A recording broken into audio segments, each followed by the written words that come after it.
What is up, guys? My name is Lex and welcome back to the vlog. Today is vlog number 40, which is pretty wild. I've been doing this vlog thing for about 6 months and I can't believe I'm already at 40 videos. Today, we are playing at Seminole Hard Rock, 2-5, 5-10, depending on how the games look. But before we get in there, if you guys don't already, go onto Instagram, follow my poker Instagram at LexOPoker. I do daily stories, daily posts about my poker sessions, where I'm playing, how I did, ups and the downs, hand histories, all that stuff. And you guys can also DM me on there and I try to answer all those DMs as well. So if you want to go follow that, go on Instagram, LexOPoker.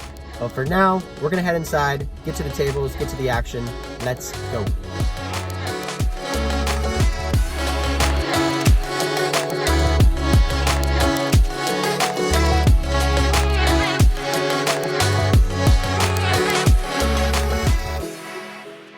Here we go, guys. 5-10 buying in for $2,500. First hand we get into, there's a raise to $40. I have King 10 of clubs on the button and I decide to just make the call. Going heads up here to the flop. The flop comes out Queen 9-4 with one club. So we flop a gut shot, one over, and a backdoor flush draw. My opponent decides to c-bet on this board like I think he would with basically his entire range. He makes it $40.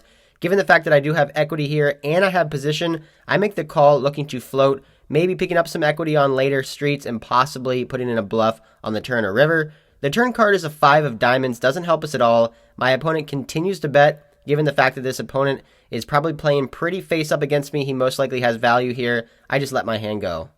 Exactly one orbit later, it folds to me on the button and I look down at a premium pocket queens. I make it $30. Usually I raise to 35 or 40, but given the fact that I'm on the button and I do want action with this hand, I just make it a little bit smaller. I make it 30 and the big blind calls. Heads up to deuce 4-6 to hearts. We don't have a heart and we're still going to be c-betting here $35. Trying to get value from all of her flush draws, straight draws, one pair, overcards, ace high. She likes to call, however, this time she decides to let her hand go, so we win a small one here with pocket queens.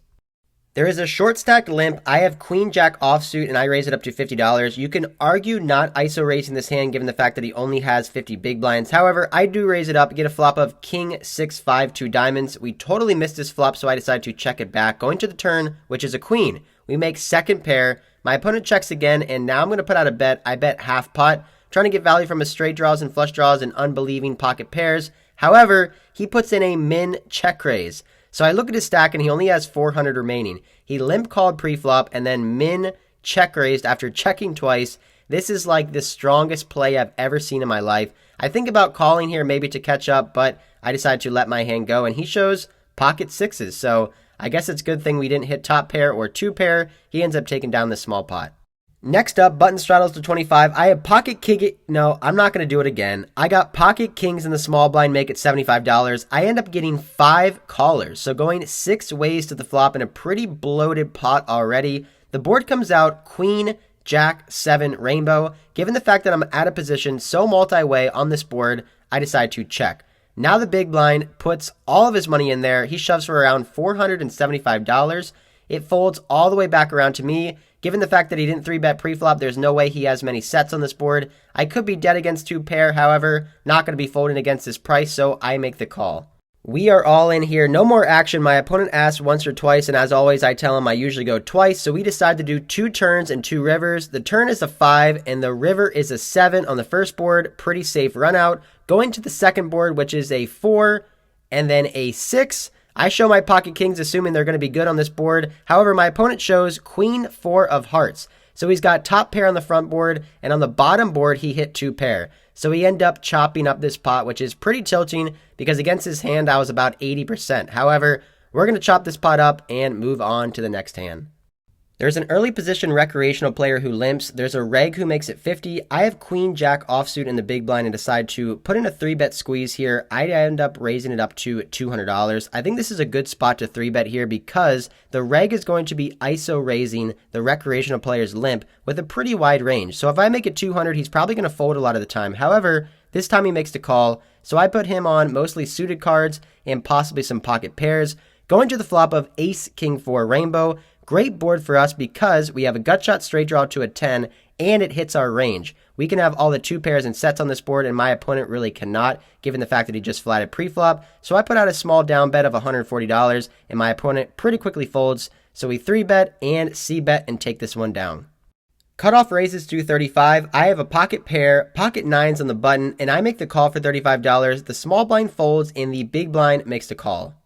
The dealer puts out the flop and there's a 9 in the window. 9, 5, 6, 2 clubs. We flop top set, but the board is super wet and connected. And now the big blind thinks for a little bit of time and decides to lead out. She leads out for $75 here, which is pretty interesting. Not exactly sure what she's doing here. Probably doing this with most likely a flush draw or possibly top pair. However, I still have 2 nines, so there's only 1 9 left in the deck. I contemplate for a while whether I want to call or raise, and I think that a raise is definitely good on this board, so I decide to raise it up here. I make it $175. Looking back, I think I should be going way bigger on this raise, probably $250 or $300. She ends up making the snap call for $100 without even thinking, which makes me think she's weighted way more to draws. Going to the turn, which is the ace of spades, not the best card because if she has a 9, she'll most likely not call any turn bet. However, she could have a hand like ace x of clubs. That made top pair and the nut flush draw. She could possibly have ace 5 or ace 6 for 2 pair. So I'm going to keep betting here, trying to get value from all those hands. I'm going to bet big. I put out a $320 bet and she snap folds. So no more action there with pocket nines, but we do end up flopping the first set of the night, taking down a decent pot. We get slightly out of line pre-flop here with 8, 4 of clubs, a suited connector of some sorts. We raise it up to $35 in the cutoff. The button calls and the small blind calls, they're both recreational players who like to come to play for fun. So I'm liking my spot here, especially when the flop comes out king, 9, 3, 2 clubs. Flopping a flush draw on a king high board, definitely going to be C-betting. I make it $55. The button pretty quickly folds and now the action is back on the small blind. I just raised her on the previous hand and then bet big on the turn. So I'm really hoping that my image will pay off here and she'll think I have it again and she'll just fold her hand. However, she does not want to fold and she doesn't want to call either. She puts in a raise. She check raises it up to $150. The small blind has $700 left in her stack after this raise, and I think a jam all-in would be a good play if I have fold equity. We want to be putting a lot of pressure on our opponents if they have the capability of folding. However, this player does not like to fold. I've been playing with her for the last year, and she will call it off with any top pair, and she's never folding a set or 2 pair, obviously in this spot for only $700 more. So if I jam all in, I think she's just going to snap call me with all of her pairs, which means I'll get my money in bad. She's giving me a pretty good price to draw towards my flush. So after thinking for about a minute, I decide to call for $100 more. Going to the turn, looking for a club, which does not come. It's the jack of diamonds. Doesn't really help us at all. Now the action's on the small blind, and she decides to bet again, but she puts out a small bet, $150 again. Well, she's given us a pretty good price here. I don't think I can fold my flush draw for only $150 into this pot. If I do hit my club, I'm almost certain that I'll get the rest of her money. So I make the call for $150, going to the river, looking for a club one time, which we do not get. It pairs the board. It's another 9. No flush for us this time. She decides to check now, which is pretty weird. I expected her to jam her $350 in almost 100% of the time. So now maybe I could try to bluff her off of an ace high or a queen high flush draw hand that we're losing to. But like I said earlier, this opponent does not like to fold, so I think it'd be kind of suicide to put her all in here for only $350 into this pot. So after thinking for about 30 seconds, I decide to give up. I check, and she surprises me when she shows Jack 7 of clubs. I guess it's good we missed that flush after all. Moving to the main game now where they're playing with an automatic straddle. It's 5, 10, 25, and I look down at ace king. This is a premium hand. You're going to want to be raising this one up. With the $25 straddle here, I decide to go 3x. I make it $75. Cutoff folds, and now the button, who is a young professional player, decides to put in a 3-bet. He makes it $275. It folds back around to me, and I ask to see a stack, and he has about $1,500 behind, which is kind of surprising to me. It's a $2,500 max game, and we're playing with a $25 straddle, which means his stack size is only $1,800, which is around 70 big blinds with the straddle. So I think given the fact that he only has about $1,500 behind, there's really only one option here out of position with ace-king, and that is to put the pressure on. I'm going to put him all in. I raise it up here to about $3,000. We escape the snap call here, which is great for us. That means he doesn't have a hand like jacks, queens, kings, or aces. He probably has ace, queen, ace, jack suited, or pocket tens, or something like that. He thinks for about a minute and a half and ultimately decides to give his cards back to the dealer. So we end up taking down our first pot here at the main game with ace, king. If you remember last vlog, the guy that tried to bluff me off my Queen 7 club flush, he is back and he's on the button. He makes it $75. I have King Jack offsuit in the small blind and decide to 3-bet. We are super deep, about $4,500 effective, so I make it big. I put in a $425 3-bet. The action's now back on the button and he decides to make the call. $885 in a 3-bet pot, which comes out ace queen for rainbow. We flop a gut shot straight draw here. I'm going to continue to put the pressure on. I'm not going to give up. I make it $325. The action's on the button, who thinks for about 5 seconds and lets his cards go. So we end up winning this pot. 3-bet, C-bet, and take it down. The straddle is off, but I continue to open up big given the fact that the stack sizes are so big. I have ace 3 of spades in middle position and I make it 50. Right next to act is a tighter pro who makes it 150. Now the button is the same woman with the jack 7 of clubs hand from the must move game. She's over at our table and she cold calls the 3-bet on the button. So because she's in this pot, I'm not going to be folding here. I make the call, going 3 ways to the flop of jack 8, 5, 1 spade. We totally miss. I check. Now the initial 3-better decides to check as well. The action moves to the button, jack 7 of clubs lady, and she decides to check as well. Going to the turn, which is the 3 of clubs, giving us bottom pair. And given the fact that the initial raiser did not c-bet this flop and the button didn't bet when she was checked to, I'm almost positive I have the best hand now. I think the initial 3-better would be c-betting with all of his overpairs, so I think he most likely has ace queen or ace king. So I put out a $175 bet here. The initial 3-better decides to fold, and the button makes the call. Not really sure what hand to put her on. She checked back the flop, so I'm almost positive she doesn't have a jack, which most likely means she has an 8, maybe a straight draw or flush draw. So going to the river, which is the ace of clubs, giving us top 2 pair, but it does bring in that backdoor club draw. I'm going to bet here for value, but I'm going to bet small. Trying to get called by all of her weaker pairs. I don't think she can really have too much at all. If she does raise my river bet, I'll give her credit for a flush. So I put out a small bet of $175, same as on the turn. The button thinks for less than 30 seconds and puts in the call. I show ace 3 for 2 pair and it is good.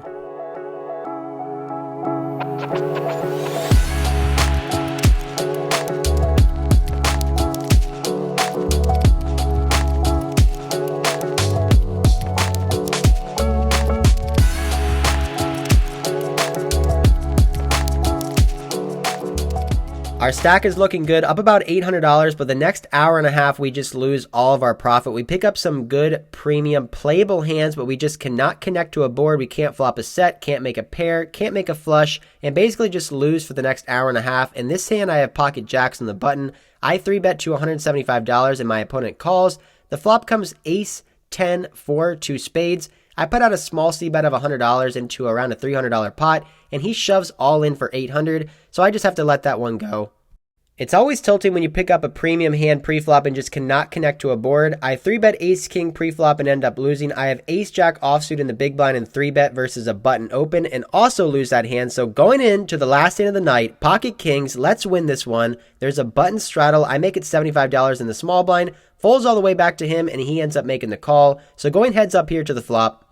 Just some background about this opponent on the button. I don't know too much about him, but he loves to bluff whenever checked to. So when the flop comes out 7, 8, 9 rainbow, not the best board for my hand. There's a lot of 2 pairs or straights on this board. I decide to just check and pot control. I think he's going to bet this board a lot with bluffs or possibly 1 pair hands. And I just decide to myself, I'm just going to check call all the way down. He's shown some huge bluffs so far in the last 2 days that I played with him. He decides to bet $125. I stick with the plan and I make the call.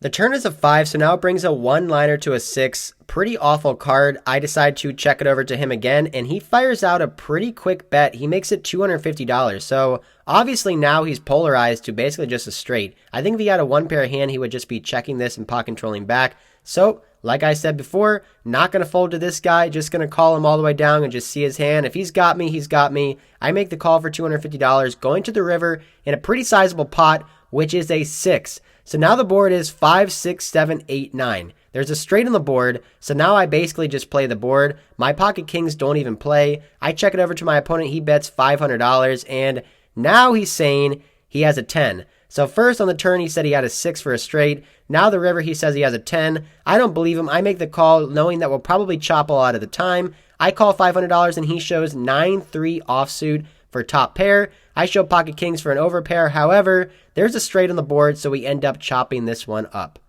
I just rip it. How do I possibly run that bad? Al, you're not in the video, bro. I'm just showing how bad I run at this game. This is disgusting. As you can hear, I'm pretty frustrated. Chopped another pot with pocket kings when I was way ahead on the flop. End up racking up our chips, heading to the cage and cashing out for the night.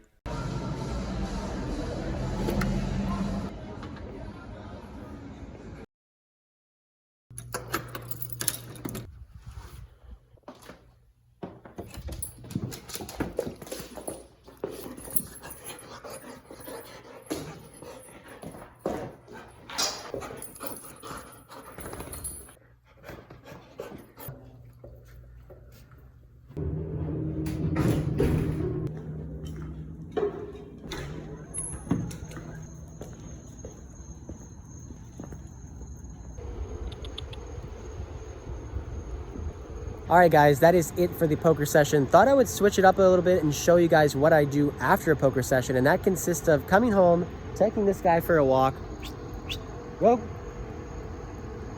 taking him for a walk by the lagoon out here. It's pretty relaxing. It's about 2:30 a.m. right now. Right behind me is the international airport, Miami International Airport. So planes are flying in and out. It's a pretty relaxing walk, kind of let myself deload from the session. So as for poker, didn't run the best today. Chopped with pocket kings twice, which is not fun. Should have won those pots like 80% of the time, which would have been nice. Flopped one set, didn't get too much action. Made two pair with ace-3.